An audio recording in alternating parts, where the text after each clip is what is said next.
Sir ये जो गांधार राज था पहले, जो कि अब ईरान और ये सब है, तो इसको क्या सही में शकुनी जो था उसकी वजह से था, क्योंकि जो वॉर हुई उसकी वजह से हुई, जो महाभारत हुई उन्हीं की वजह से हुई, तो ऐसा क्या सच है कि उनकी वजह से हो रहा है, अभी तक भी वहाँ पे शांति नहीं है, पीस नहीं है? हाँ हाँ, तो गांधार जो जगह है वो northern most part of India था। आज वो रीजन को हम अफगानिस्तान कहते हैं, ठीक है। तो हमारे जो बहुत पुराने टेक्स्ट है, वैदिक टेक्स्ट, पोस्ट वैदिक टेक्स्ट है, उसमें गांधार के बहुत रेफरेंसेस आते हैं। फॉर एग्जांपल बौद्धयान श्रोत सूत्र नाम का एक टेक्स्ट है, वो लेट वैदिक टेक्स्ट है, उसमें गांधार की बात आती है, पार्श्व की बात आती है, अराता की बात आती है। तो गांधार वो अफगानिस्तान, इसमें कोई डिस्प्यूट नहीं है, प्रेजेंट डे अफगानिस्तान। और वो लोग हमारे ही लोग थे, दोज वर इंडियन पीपल। और फॉर एग्जांपल तक्षशिला का जो यूनिवर्सिटी था वो भी गांधार में था, ओके। और जो महाभारत की बात होती है, जो गांधारी वहाँ से आई, उनका भाई, उनके भ्राता थे शकुनी, वो भी वहाँ से थे। और शकुनी बहुत क्रोधित थे, बहुत बहुत गुस्से में थे कि उनकी बहन जो थी उसको एक अंधे व्यक्ति से विवाह करना पड़ा। तो इसके लिए वो उन्होंने ये प्रण लिया था कि मैं इनको मरवाऊंगा सबको। तो ये बात है।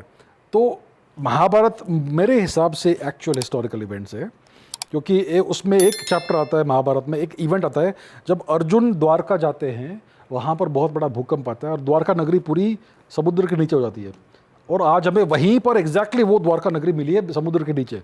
मतलब जो हज़ारों वर्ष पहले जो टेक्स्ट लिखा गया था वो बिल्कुल सही है। सो दैट कोरोबरेट्स कि भाई आर्कियोलॉजिकल हार्ड एविडेंस है हमारे पास, एग्जैक्टली जो हज़ारों वर्ष पहले लिखा गया था उस चीज़ के बारे में, उस घटना के बारे में। तो मेरे हिसाब से ये एक सिंपल एविडेंस है, और भी एविडेंसेस है। मेरे हिसाब से महाभारत की जो स्टोरी है, इतिहास है, वो एक्चुअल इतिहास है, वो मिथोलॉजी नहीं है। सो और क्या एविडेंस है सर, थोड़ा बताओ। तो बहुत सारे एविडेंस है, लेकिन सबसे हार्ड एविडेंस है वो द्वारका का है। दूसरी बात यह है कि महाभारत का अगर आप टेक्स्ट पढ़ेंगे, उसमें कितने सारे सिटीज़ के, शहरों के बारे में लिखा है, नामों के, इंक्लूडिंग द नेम्स, वो नेम्स, प्लेस नेम्स सारे आज भी वही सब है। बहुत सारी नदियों के बारे में लिखा है, वो सारा ज्योग्राफी भी आज है। तो बहुत सारे यात्राओं के बारे में लिखा है, जिसमें कौन से जगह से गए थे वो सब भी आज आपको मिलेगा। बहुत सारे पिलग्रिमेजेस, तीर्थ यात्राएं की गई, बहुत सारे मिलिट्री कैंपेन्स किए गए, वो सारे के सारे ज्योग्राफिकल प्लेसेस आज भी है। मतलब ऐसा नहीं कि कोई इमेजिनरी ज्योग्राफी में या फिर इमेजिनरी लोकेशन में ये हुआ है।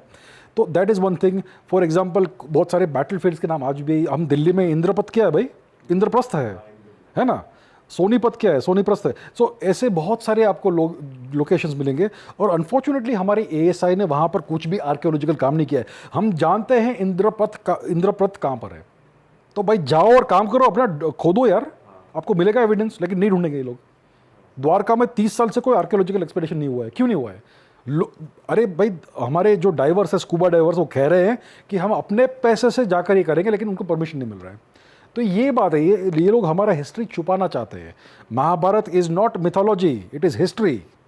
सर छुपाना क्यों चाह रहे हैं, इसके पीछे क्या रीज़न है? अब ये कौन छुपा रहा है? ये मोस्टली एएसआई छुपाना चाहता है। एएसआई सिर्फ मुगल मॉन्यूमेंट्स को प्रिजर्व करना चाहता है, बाकी सब भाड़ में गया। अभी एएसआई की स्थापना किसने की? अंग्रेजों ने की। हमारे जो अंग्रेज थे ना, जिन्होंने हमारे देश की का डिस्ट्रक्शन किया, उन्होंने एएसआई की स्थापना की। एएसआई का पर्पस क्या था कि भारत में जितने भी ऐसे आर्कियोलॉजिकल और ऐसे जोन से, लोकेशन से, उनका फर्स्ट ऑफ ऑल एक लिस्ट बनाए बहुत बड़ा, वहाँ पर क्या क्या है वो उसका लिस्ट बनाए, और जो कुछ भी वैल्यूएबल है वो लेके यूके में भेज दो। आज आप लंदन म्यूजियम जाओ, और ब्रिटिश म्यूजियम लंदन में, वहाँ पर हमारे कितने महान ट्रेजर्स वहाँ पर रखे हुए हैं। ये सब कहाँ से आए? ये एएसआई ने निकाले भारत से। मैं नहीं कह रहा कि आज का एएसआई वो एएसआई है, लेकिन वही इंस्टीट्यूशन है। आज चोरी कर रहे, ऐसा मैं नहीं कह रहा। क्रिएट उन्होंने किया है, क्रिएट वही। और वो सारे ब्यूरोक्रेटिक एटीट्यूड्स जो है वो आज भी है वहाँ पर। तो उनका हमेशा फोकस था कि steal Hindu and Indian pre Islamic art and stash it and take it to Europe and the west and preserve the Mughal monuments. तो आज भी वही उनका पॉलिसी है। आज भी आप देखेंगे कि बहुत सारे मंदिरों से मूर्तियाँ गायब होती है। 3 साल बाद आपको इस कलेक्शन में मिलेगी, उस कलेक्शन में मिलेगी। कैसे हो रही है? मैं नहीं कह रहा कि एएसआई चुरा रही है, लेकिन एएसआई के सुपरविजन के अंडर या उनके रिस्पॉन्सिबिलिटी के अंदर जो मॉन्यूमेंट्स है, वहाँ से ये सब हो रहा है। मतलब there is negligence. And I would say it's bordering on criminal negligence. It is destroying our heritage. जी बोल रहे? इंडियन गवर्नमेंट इस पे काम क्यों नहीं करती है? ये ऐसा इंडियन गवर्नमेंट के अंडर आता है, under the department, sorry, ministry of culture के अंडर आएगा, आई एम श्योर। अब मैं नहीं जानता कि ये लोग क्या कर रहे हैं। मेरे हिसाब से जो भारत सरकार की जो ministry of culture and tourism है, मेरे हिसाब से it is one of the worst performing ministries in India.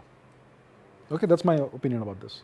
Sir, तो जो ये पहल हुई है यूपी गवर्नमेंट की तरफ से कि बच्चों के टेक्स्ट में से मुगल हिस्ट्री हटाई जा रही है, very bad. Bad? Why not, मतलब व्हाई? अच्छा, मैं समझाता हूँ क्यों बैड है।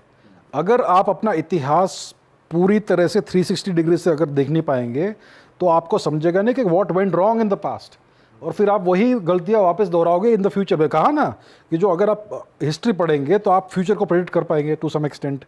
अगर आपके हिस्ट्री, आप जो हिस्ट्री पढ़ते हो अपनी स्वयं की हिस्ट्री, उसमें बड़े बड़े गैप्स है जिससे बहुत वैल्यूएबल लेसन्स आपको मिलेंगे, वो हिस्ट्री अगर आप डिलीट कर देंगे तो आपको पता ही नहीं चलेगा कि ये सब आज जो ये स्थिति है वो कैसे हुई। अगर आप अच्छे से हिस्ट्री पढ़ते तो आप ये समझ पाते कि आज का जो विश्व है वो कैसे बना। अगर आपके पास वो इन्फॉर्मेशन में बड़े बड़े गैप्स है तो आपको समझेगा नहीं कि ये सब कैसे हुआ। आज भारत एक थर्ड वर्ल्ड कंट्री क्यों है? आज भारत में ओवरऑल एजुकेशन लिटरेसी रेट इतना क्यों है? आज हमारा जीडीपी 3.5 ट्रिलियन डॉलर्स क्यों है? हमारा पर कैपिटा जीडीपी $2000 के लगभग क्यों है? एक समय में पूरे विश्व का 33% प्लस जीडीपी सिर्फ भारत से आता था। क्या हुआ? अगर आप सही से हिस्ट्री नहीं पढ़ेंगे तो आपको समझेगा नहीं कि व्हाट वेंट रॉन्ग, और फिर आप वही गलतियां बार बार दोहराओगे। Mughal history is our history. It is a very unfortunate, sad and horrific part of our history, but we have to face the truth. तभी आप सीखोगे कि क्या गलत हुआ और फिर क्या हमें प्रिकॉशंस लेने चाहिए ताकि ये वापस नहीं आए। It should never happen again. Sir, उस टाइम लैंग्वेज हिंदी होती थी या संस्कृत होती थी या क्या होती? हाँ, गुड क्वेश्चन। आज हम हिंदी बोलते हैं क्योंकि फॉर वॉट एवर रीजन। अब सर वो भी रीजन बता ही दो कि हाँ, ठीक है, कैसे इवॉल्व हुई लैंग्वेज। ठीक है, विल कम टू दैट। तो पुराने ज़माने में भारत में आई एम श्योर बहुत सारी भाषाएं जैसे आज है वैसे ही हुई होगी, लेकिन हमारे जो सिविलाइजेशनल लैंग्वेज है, सांस्कृतिक लैंग्वेज है, वो संस्कृत है। जो विश्व का सबसे पुराना लिटरेचर है ऋग्वेद, उसकी जो लैंग्वेज है वो है ऋग्वेदिक संस्कृत, वैदिक संस्कृत। तो अगर आप मौर्य साम्राज्य के समय की बात करेंगे तो मोस्ट लाइकली जो ऑफिशियल लैंग्वेज होगी वो मोस्ट लाइकली संस्कृत होगी, और जो वर्नाक्युलर लैंग्वेज होगी स्पेशली पाटलिपुत्र और मगध रीजन की, वो मोस्ट लाइकली पाली होगी। पाली एक अपभ्रंश लैंग्वेज थी, मतलब थोड़ी सी करप्टेड थी, a corrupted and slightly distorted form of Sanskrit. जैसे हिंदी के भी बहुत सारे प्रकार है। अब हम टीवी शो में हम जो हिंदी का उपयोग करेंगे वो अच्छा संस्कृताइज्ड हिंदी होगा, जो रास्ते में हम उपयोग करेंगे हिंदी का वो बहुत अलग होगा। तो वैसे पाली और संस्कृत का दैट सॉर्ट ऑफ रिलेशनशिप था। अगर आप संस्कृत समझते हो तो आपको पाली पूरी समझेगी, बट इट लुक लाइक एक गाँव वाली भाषा है, दैट सॉर्ट ऑफ थिंग, वो टाइप का। तो इसे कहते हैं प्राकृत भाषा। जो संस्कृत की जो डिसेंडेंट डॉटर लैंग्वेजेस है, ऐसी बहुत सारी प्राकृत भाषाएं थी। तो उनमें से एक पाली थी, एक महाराष्ट्री प्राकृत थी, बहुत सारी ऐसी प्राकृत भाषाएं थी, जिसमें से आज की जो मॉडर्न लैंग्वेजेस है जैसे कि मराठी, हिंदी, गुजराती, बंगाली, असमीज, ये सब धीरे धीरे उसमें से उत्पन्न हुई। तो हिंदी हमारी राष्ट्रीय भाषा कैसे बनी? ये श्री नेहरू जी ने डिसाइड किया कि हिंदी को बनाओ। अम्बेडकर जी कह रहे थे कि Sanskrit should be the Indian national language, civilisational language. Actually Sanskrit होनी चाहिए हमारी सिविलाइजेशनल लैंग्वेज। ये मृत भाषा नहीं है। जब मैं ये शब्द का उपयोग करता हूँ मृत, ये संस्कृत शब्द है, ये हिंदी शब्द नहीं है। उपयोग, ये भी संस्कृत शब्द है। और अगर आप कोई भी संस्कृत शब्द लेंगे उसको हिंदी में डालेंगे आपको समझेगा। आज प्रातः मैंने एक श्वेत श्वान देखा, थोड़ा अजीब लगता है बट यू अंडरस्टैंड कि मैं क्या बोल रहा हूँ। आज सुबह मैंने एक सफ़ेद कुत्ता देखा, सिंपल।